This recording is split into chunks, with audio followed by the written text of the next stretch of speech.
네, 결국 적장자가 아니고 어떤 그 적장자의 콤플렉스 때문에 김정은이 이렇게 혈통에 집착하는 이유를 이제 설명을 해주셨습니다. 또 다른 이유가 있을 것 같습니다. 특히 이제 북한 사회가 이제 아까 박사님께서 그 코로나 3년 기간을 걸치면서 상당히 이제 고난의 행군에 버금가는 그런 어려운 경제적 난관을 겪고 있고, 이런 이유로 인해서 사회의 무질서, 이런 상당히 이제 북한 상위가 오른 상황입니다. 그래서 맞습니다. 이런 어떤 사회 경제적 요인도 작용하고 있지 않을까요? 네, 맞습니다. 특히 사회의 무질서가 이제 형성되고 있고, 또 김정은 정권의 10년의 성과를 본다면 핵 개발에 초점 맞춰져 있습니다. 반면에 이제 경제 회생에 어떠한 정책 수단을 내놓지 못하고 있는 조건에서 아마도 적장자의 컴플렉스가 점점 더 커져가는 듯한 것을 볼 수가 있습니다. 네, 그렇다면 그 적통의 콤플렉스는 구체적으로 어떻게 드러납니까?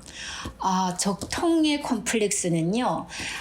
김정은의 이제 성장 과정, 태어나서부터 성장 과정을 가장 잘 알고 있는 장성택. 네, 장성택을 처형하는 사건이 있었죠. 맞습니다. 그리고 김정은의 이복 형인 김정남을 이제 암살했던 이런 네. 사건들이 있습니다. 그리고 또 우리가 이제 계속 보면서 간간히 이제 전문가들은 혹시 마마보이 아니냐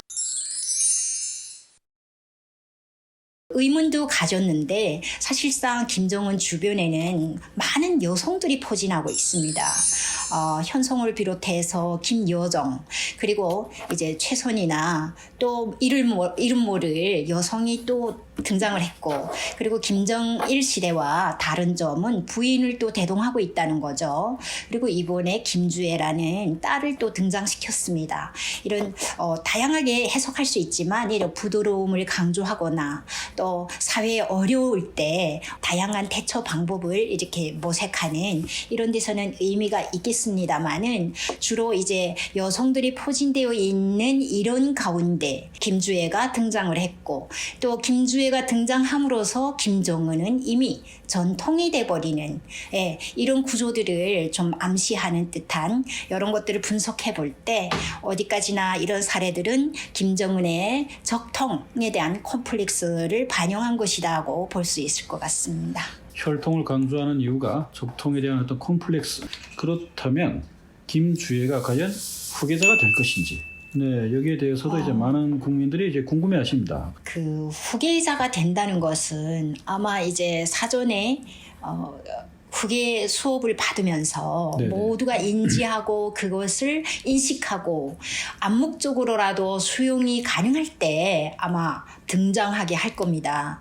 그렇지만은 지금 현재는 아마도 이제 김정은 정권을 정당화하기 위한 하나의 수단으로서 계승성, 적통성 이런 것들에 이제 그 보완하기 위한 수단으로서 사용하는 것이 아닌가, 이런 생각을 해볼 수 있습니다. 왜냐하면 누군가 새로운 권력이 나타났을 때 분산되기 마련인데, 그 분산 권력이 아니라 오히려 보완 권력으로서 김정은이 바로 적통이다 하는 것을 더 보여주어야 권력 백을 다 활용할 수 있는데, 그게 만약에 아니라면 조선 왕조 500년사가 보여주듯이 다른 권력이 나타나서 그것이 이제 분리되거나 분산되거나 이동되거나 이런 구조를 만들었다면 권력의 실패를 의미한다고. 그럼 아직 김주애가 후계자가 반드시 된다는 그런 보장은 없다고 이제 설명을 하셨는데요. 이번 그 열병식 그 북한이 공개한 사진들을 보면 과거에 비해서 김여정의 어떤 위치, 지위가 조금 이제 그 변화가 이제 감지가 됐습니다. 네. 그래서 과거에는 김여정이 이렇게 주요 행사에서 잘 카메라 앵글에 이제 정말 잘 포착이 됐는데, 이번 행사에서는 김주애가 주인공이었고 레드 카펫을 밟는 주인공이었고, 김여정은 정말 구석 쪽, 뒤쪽 구석에서 정말 잘 보이지 않는 그런 위치에서 포착이 됐습니다. 지금 이게 김주애의 등장과 함께 어떤 그 포지션의 변화, 이런 것들은 우리가 어떻게 해석을 해야 됩니까? 아마도 북한이 하는 모든 행위들은 거의 네. 살라미 전술처럼 예. 껍질을 벗겨가면서 속살이 드러나는 이런 구조로 보여집니다.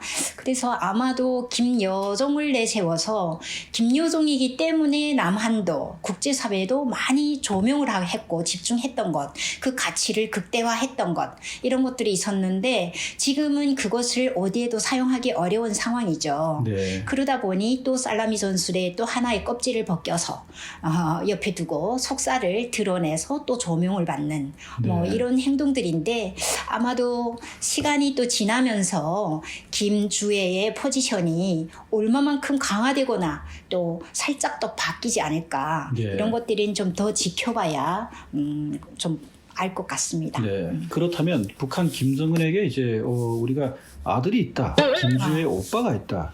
이런 것들이 거의 뭐 정설처럼 뭐 받아져서 이제 전해지고 있는데요. 그렇다면 김주의 어떤 그 아들, 그 김정은의 장남이죠.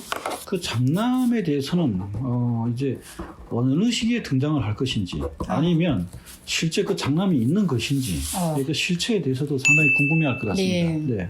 그 어머니를 생각 좀 해봐야 될 것 같습니다. 네.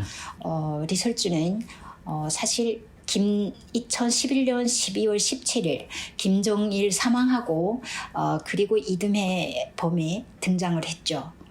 근데 그렇게 본다면 김정일이 살아 있을 때 예를 들면 리설주를 뭐 후계자의 부인으로 뭐 간택했다던가 아니면 김정일 모르게 김정은이 아들 김정은이 이제 리설주와 어떠한 관계 속에 뭐 연애를 했다던가 뭐 이런 과정들이 있을 수 있습니다. 그러나 이제 북한 체제 속성상 그리고 선례를 좀 우리가 좀 참고해 본다면 김정일은 고용이도 그리고 김정남의 어머니인 성혜림도 무대에서 김정일의 선택을 받은 순간 무대에서 사라지게 했습니다.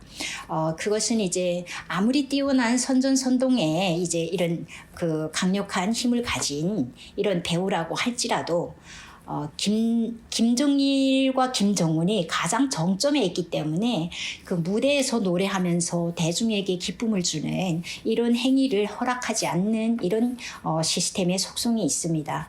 따라서 이제 김정일이 살아있는 그 시기에는 이제 리설주가 선택됐다고 보기가 어렵습니다. 왜냐하면 2011년 설맞이 새해 공연에 리설주가 등장을 했고 당시에는 일반 예술인으로서 이제 있었다는 증거로 이제 설명이 됩니다.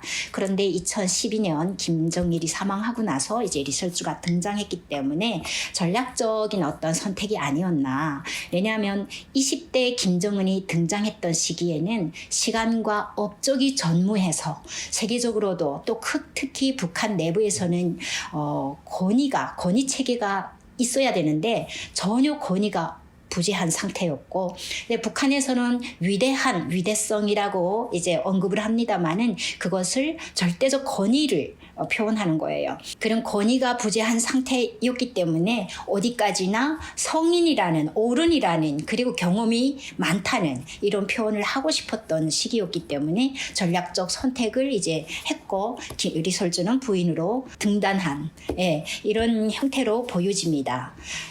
따라서 이제 그 리설주의 아이가 장남인 경우는 김주애가 지금 존재하지 않는다. 2013년에 이제 리설주가 김주애를 낳았다. 이거는 뭐 모두가 알고 있는 사실입니다. 그러나 그 전에 아들이 있었다 하는 데 대해서는 아직 좀 확인해 봐야 되지 않나 이런 생각을 해봅니다.